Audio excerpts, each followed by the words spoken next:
lesson than what we typically do.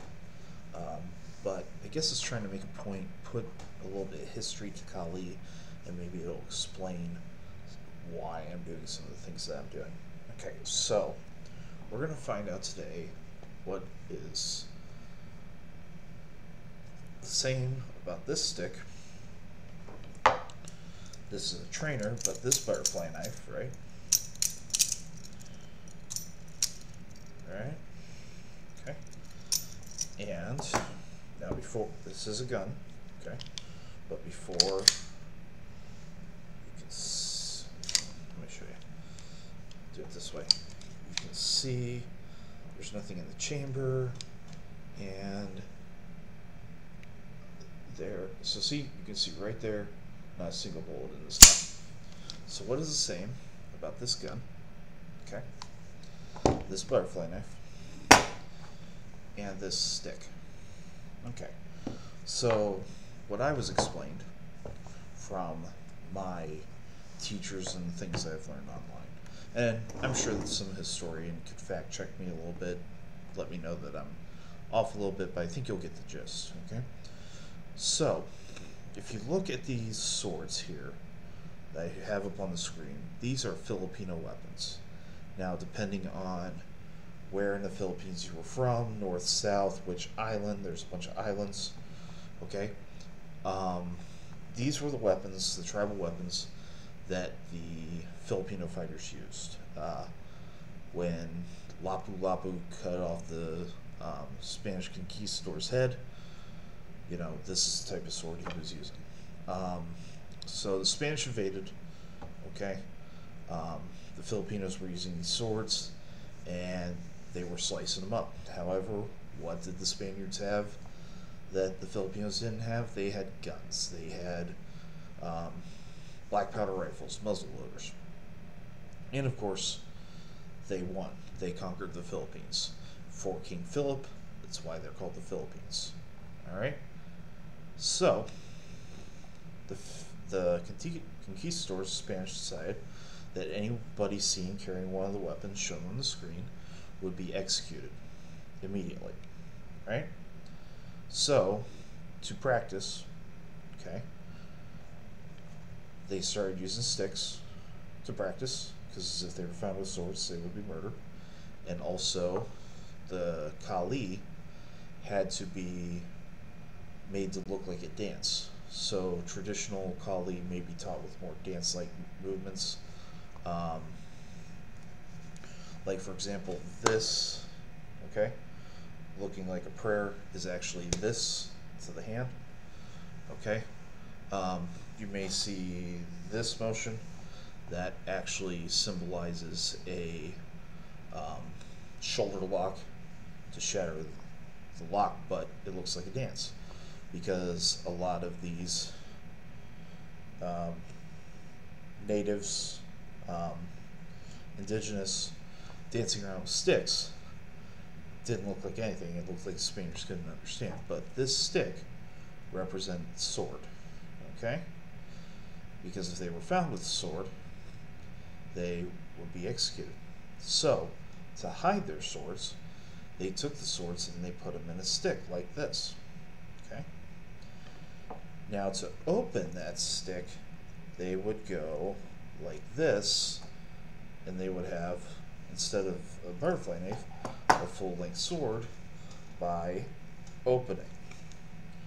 Well, bring that down over years and years, and you have the butterfly knife, right? Okay. Now, the reason that instead of just being demolished, and the reason the Spaniards were so afraid of these fighters, is a concept that a friend of Bruce Lee's, Don Inosanto, feel free to look that up. He's a person, he exists, he was in Game of Death, he was the guy with the two sticks like this. Where was I going with this? Well, Dan Inosanto taught to cops the concept of the 21-foot rule. Now, the 21-foot rule states that if I have a gun, an unloaded gun, see, I don't got my finger on the trigger, in a holster, and the other person has a knife in their hand, that if the person holding the knife is within 21 feet of the cop, that the cop will be unable to draw their weapon. Pull back the slide, like you have to do with a weapon, right? And fire. Now, I obviously am not quick enough to do 21 feet, but the point still stands. So the butterfly knife, right, is typically made in Cebu, is distributed among the Philippines not just for culture, but on the simple fact that I can take it from this, and I now can open it that quickly, right? Whereas if I have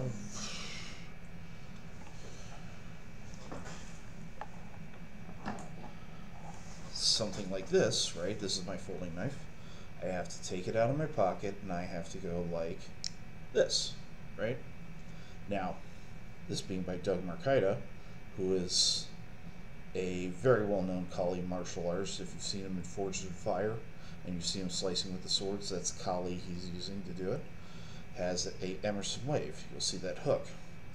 And this particular knife that I use, you just catch it on some fabric, and it's open, right? But the point being is that me going out of my pocket, opening this, and getting ready to fight, it takes a lot longer than me just doing this. And another thing about doing this, right, is that I don't even have to get it all the way open. If you see the cross there, if I put my thumb behind here, that's enough to stab. As you can see, the blade's not bending, okay? If this was a point, it would go right through, okay? So, I've explained the stick. The stick, in most of what we do, represents a sword. However, every once in a while, there are a few moves where we pretend that this is a stick, be it like the snake wrap or certain kinds of moves. But most of the moves that we show, like the angle strikes, assume that this is a sword. And hopefully, after you've trained so long, you would understand in a fight which moves not to use against a sword. So now we come to this little beauty.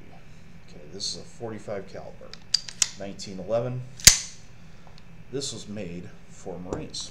Now the reason it was made for Marines is because when the Marines went to the Philippines and they landed there, the 38s were not taking down the Filipino warriors because they were slicing too fast, right? And the Marines were getting cut. So the 45 had to be invented, and because the bullets were bigger, they could take down these fighters in one shot instead of the multiple shots of the 38, right? Then the Filipinos, after learning this concept of Espadiadaga, right, which is where I have the knife and the stick, came the constabulary method. Now, as Dan Inosanto taught me when I was at the seminar with him, first of all, let me again show, alright, look here, no rounds in the chamber, no magazine in the gun. And I'm also keeping my finger off the trigger, and this camera is not being held up by a person. So, this is what happened in the Philippines with the Kali fighters. What was this, alright, became this. As they started taking out Marines, okay, or the Filipinos who aligned with the Marines to get the Spanish out of there, they did what's the constabulary method. So, as Daniel Santo told me, some people favored the gun, some people favored the the machete. So, you know, if they favored the machete, the easy guy comes along, slice him up. Bad guy or hard guy comes along, hit him with the gun. Okay. Now, others who favored the gun, easy guy comes along, shoot him with the gun. Hard guy comes along, pow, pow, pow, pow, pow, hit him with the stick. And the Marines were able to take over because this is 45. Now, when people see this is 45, they're like, "Well, big caliber, big boy." No, it just fits in my hand very well. It's just like butter. So, that's just a little bit.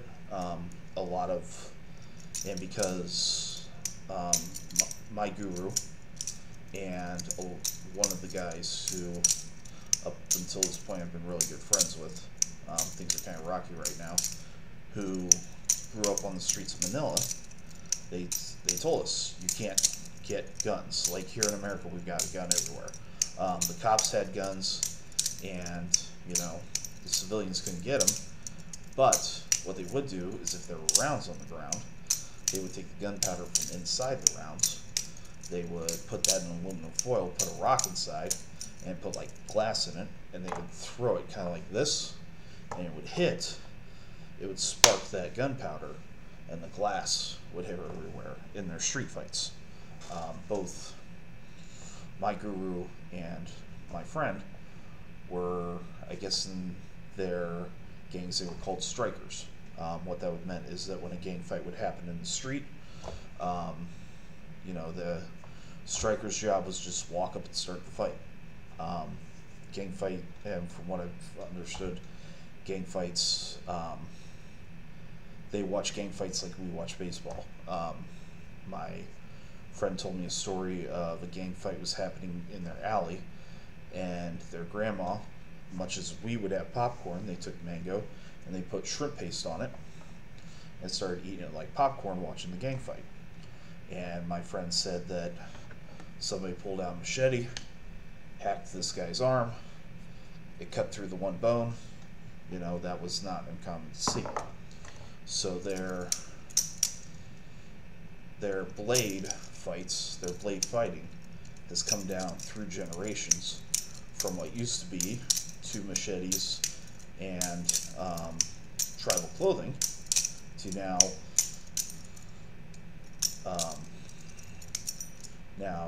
this and knife fighting. Or to practice, we use the stick. This is rattan.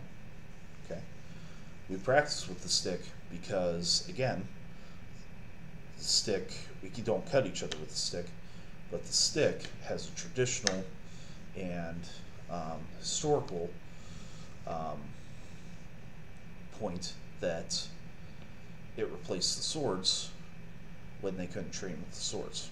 So this all just a little history lesson. Maybe if you watch enough of my videos, maybe it'll all tie together. You'll see what works, what doesn't, even the stuff that I do where I'm wrong. If I'm wrong, feel free to fact check me. In fact, I encourage you to fact check me because I want you to learn the right thing, even if I'm not the one that's teaching it to you. But you know, look up Inosanto. Look up like Dan Inosanto from Inosanto Martial Arts. He was best friends with Bruce Lee. Him and Bruce Lee created Jeet Kune Do. Okay. You can look up Tuhan Mel Tortal from Pakiti Turcia. Pakiti Turcia is a very military-based system. Like they are trying to train the Filipino military Kali. So that's what PTK is. Balintawak is a prison system. Theirs is very, you know, you are this close together and you use a very heavy, thick stick called Kamagong. I'll have to show you my Kamagong stick sometime. And it's all right here, you know. That's Balintawak, Bobby Tabota. I encourage you, Marqueta, Forge and Fire. Obviously, you see him, it will kill. Um, that's funny, but long before he was on Forge and Fire, you can find so many videos of him doing Filipino martial arts. I've met Tabota, I've met Inosanto. Um, Tortal I didn't meet. I left my school before he showed up. He showed up like a couple months after I left. Um, let's see, who else? Marqueta, I've never met, but watching his videos and seeing him on Forged and Fire, a lot of the concepts are similar. Everybody's got their own touch. But I hope this kind of brought you a little bit of perspective, maybe some history of the art, and why I would pick it to teach you self-defense or martial arts, because it's from the battlefield going to street fighting.